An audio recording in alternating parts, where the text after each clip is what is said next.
بسم اللہ الرحمن الرحیم۔ سیرت النبی صلی اللہ علیہ وسلم، مدنی زندگی کا دوسرا مرحلہ، نئی تبدیلی۔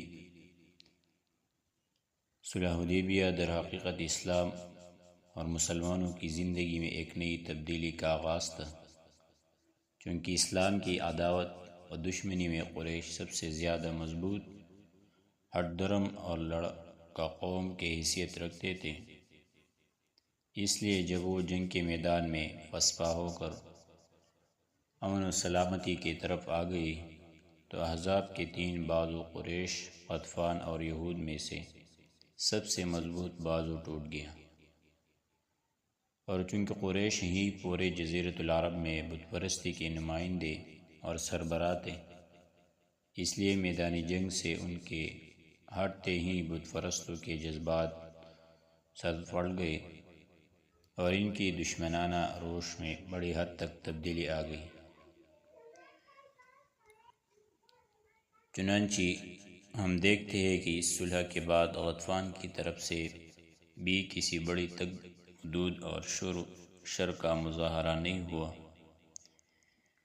بلکہ انہوں نے کچھ کیا بھی تو یہود کے بھڑکانے پر۔ جہاں تک یہود کا تعلق ہے تو وہ یثرب سے جلا وطنی کے بعد خیبر کو اپنی دسیسہ کاریوں اور سازشوں کا اڈا بنا چکے تھے۔ وہاں ان کے شیطان انڈے بچے دے رہے تھے اور فتنے کی آگ بھڑکانے میں مصروف تھے۔ وہ مدینہ کے گرد و پیش آباد و بدو کو بھڑکاتے رہتے تھے اور نبی صلی اللہ علیہ وسلم اور مسلمانوں کے خاتمے یا کم از کم انہیں بڑے پیمانے پر ذکر پہنچانے کی تدبیریں سوچتے رہتے تھے۔ اس لیے صلح حدیبیہ کے بعد نبی صلی اللہ علیہ وسلم نے سب سے پہلا اور فیصلہ کن راست اقدام اسی مرکز شر و فساد کے خلاف کیا۔ بہرحال امن کے اس مرحلے پر جو صلح حدیبیہ کے بعد شروع ہوا تھا، مسلمانوں کو اسلامی دعوت پھیلانے اور تبلیغ کرنے کا اہم موقع ہاتھ آ گیا تھا۔ اس لیے اس میدان میں ان کی سرگرمیاں تیزتر ہو گئی جو جنگی سرگرمیوں پر غالب رہے۔ لہٰذا مناسب ہوگا کہ اس دور کی دو قسمیں کر دی جائیں۔ نمبر 1، تبلیغی سرگرمیاں اور بادشاہوں اور سربراہوں کے نام خطوط۔ نمبر 2، جنگی سرگرمیاں۔ پھر بھی جانا ہوگا کہ اس مرحلے کی جنگی سرگرمیاں پیش کرنے سے پہلے بادشاہوں اور سربراہوں کے نام خطوط کی تفصیلات پیش کر دی جائے، کیونکہ طبعی طور پر اسلامی دعوت مقدم ہے، بلکہ یہی وہ اصل مقصد ہے جس کے لیے مسلمانوں نے طرح طرح کی مشکلات و مصائب، جنگ اور فتنے، ہنگامے اور اضطرابات برداشت کیے تھے۔ بادشاہوں اور امراء کے نام خطوط۔ سن 6 ہجری کے آخر میں جب رسول اللہ صلی اللہ علیہ وسلم حدیبیہ سے واپس تشریف لائے تو آپ نے مختلف بادشاہوں کے نام خطوط لکھ کر انہیں اسلام کی دعوت دی۔ آپ نے ان خطوط کے لکھنے کا ارادہ فرمایا تو آپ سے کہا گیا کہ بادشاہ اسی صورت میں خطوط قبول کریں گے جب ان پر مہر لگی ہو۔ اس لیے نبی صلی اللہ علیہ وسلم نے چاندی کی انگوٹھی بنوائی جس پر محمد الرسول اللہ نقش تھا۔ یہ نقش 3 سطروں میں تھا، محمد ایک سطر میں، رسول ایک سطر میں اور اللہ ایک سطر میں۔ شکل یہ تھی، محمد الرسول اللہ۔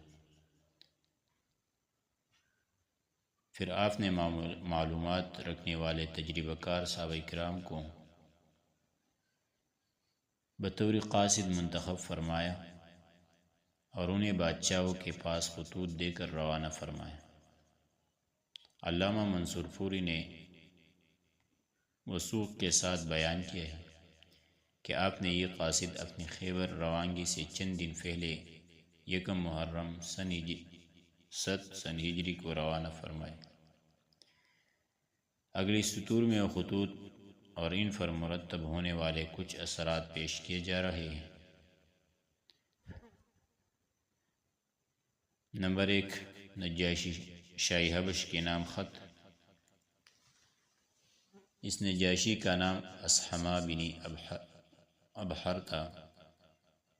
نبی صلی اللہ علیہ وسلم نے اس کے نام جو خط لکھا اسے عمرو بن امیہ زمری کے بدستی 6 ہجری کے آخر یا 7 ہجری کی شروع میں روانہ فرمایا۔ طبری نے اس خط کی عبارت ذکر کی ہے، لیکن اسے بنظر غائب دیکھنے سے اندازہ ہوتا ہے کہ یہ وہ خط نہیں ہے جسے رسول اللہ صلی اللہ علیہ وسلم نے صلح حدیبیہ کے بعد لکھا تھا، بلکہ یہ غالباً اس خط کی عبارت ہے جسے آپ صلی اللہ علیہ وسلم نے مکی دور میں حضرت جعفر رضی اللہ عنہ کو ان کی ہجرت حبشہ کے وقت دیا تھا، کیونکہ خط کے آخر میں ان مہاجرین کا تذکرہ ان الفاظ میں کیا گیا ہے: وَقَدْ بَعَثْتُ إِلَيْكُمْ ابْنَ عَمِّ جَعْفَرًا وَمَعَهُ نَفَرٌ مِّنَ الْمُسْلِمِينَ فَإِذَا جَاءَكَ فَعَقِّرْهُمْ وَدَعِ التَّجَبُّرَ۔ میں نے تمہارے پاس اپنے چچیر بھائی جعفر کو مسلمانوں کے ایک جماعت کے ساتھ روانہ کیا ہے۔ جب وہ تمہارے پاس پہنچے تو انہیں اپنے پاس ٹھہرانا اور جبر اختیار نہ کرنا۔ بحقی نے ابن عباس رضی اللہ عنہ سے ایک اور خط کی عبارت روایت کی ہے جسے نبی صلی اللہ علیہ وسلم نے نجاشی کے پاس روانہ کیا تھا۔ اس کا ترجمہ یہ ہے: یہ خط ہے محمد نبی کی طرف سے نجاشی اصحم شاہی حبش کے نام، اس پر سلام جو ہدایت کی پیروی کرے اور اللہ اور اس کے رسول پر ایمان لائے۔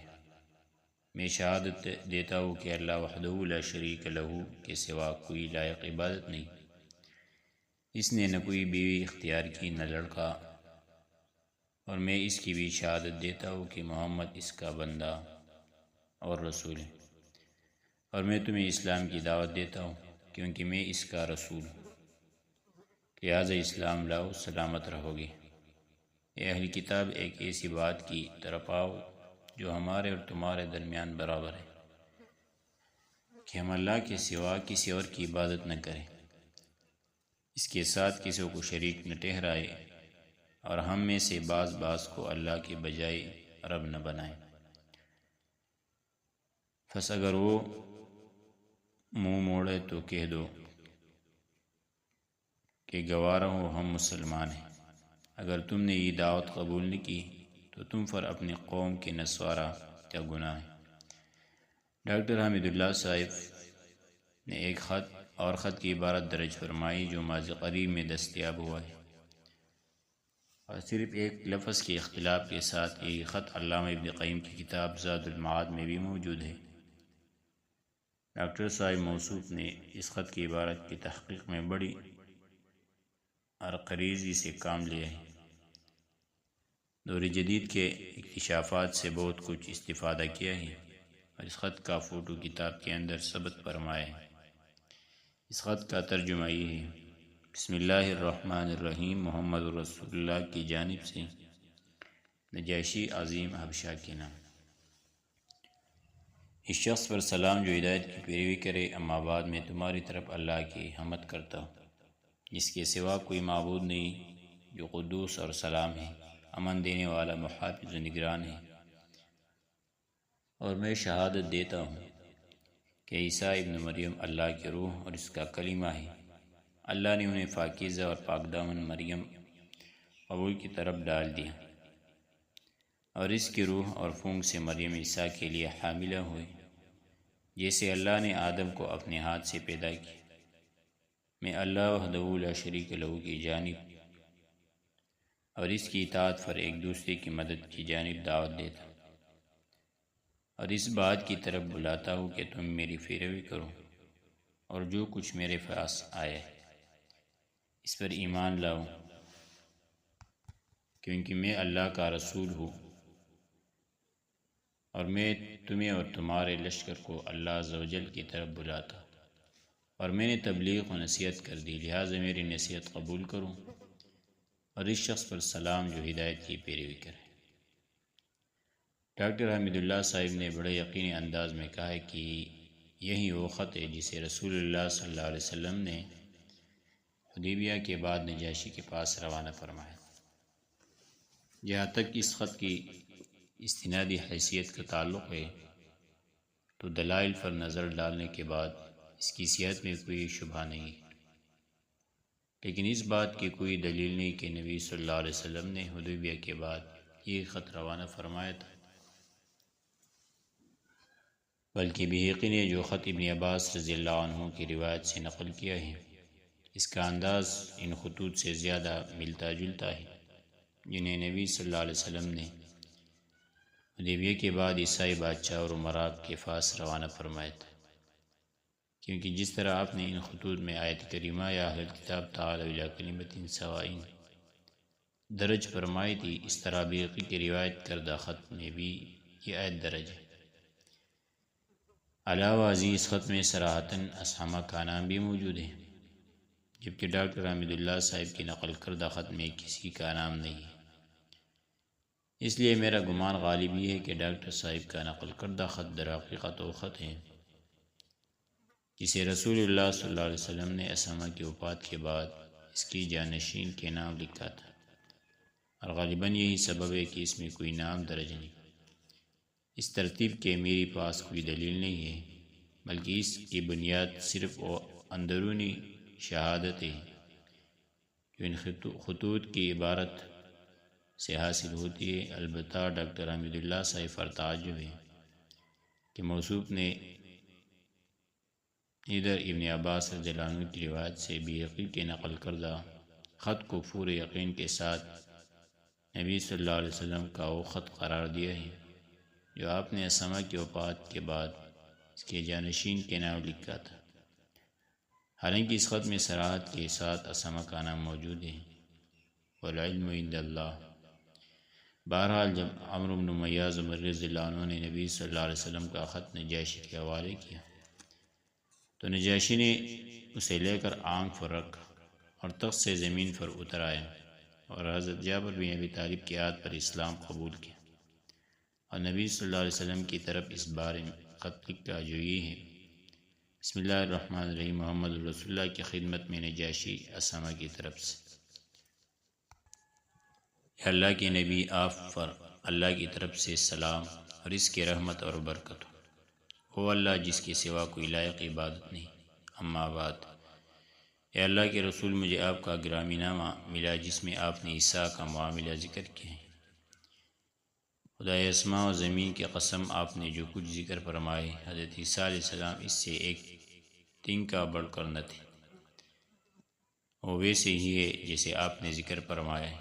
پھر آپ نے جو کچھ ہمارے پاس بھیجا ہے ہم نے اسے جانا، اور آپ کے چچیر بھائی اور آپ کے صحابہ کی مہمان نوازی کی، اور میں شہادت دیتا ہوں کہ آپ اللہ کے سچے اور پکے رسول ہیں، اور میں نے آپ سے بیعت کی اور آپ کے چچیر بھائی سے بیعت کی، اور ان کے ہاتھ پر اللہ رب العالمین کے لیے اسلام قبول کیا۔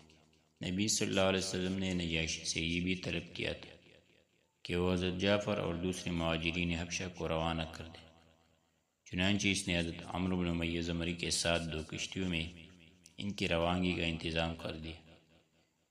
ایک کشتی کے سوار جس میں حضرت جعفر اور حضرت ابو موسیٰ اشعری اور کچھ دوسرے صحابہ رضی اللہ عنہم تھے، براہ راست خیبر پہنچ کر خدمت نبوی میں حاضر ہوئے، اور دوسری کشتی کے سوار جن میں زیادہ تر بال بچے تھے سیدھے مدینے پہنچے۔ مذکورہ نجاشی نے غزوہ تبوک کے بعد رجب 9 ہجری میں وفات پائی۔ نبی صلی اللہ علیہ وسلم نے اس کی وفات ہی کے دن صحابہ کرام کو اس کی موت کی اطلاع دی اور اس پر غائبانہ نماز جنازہ پڑھی۔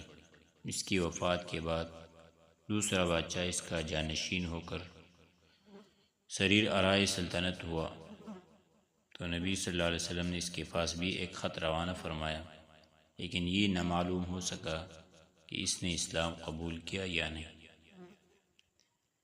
مقوقس شاہ مصر کے نام خط آگے درس میں ذکر کریں۔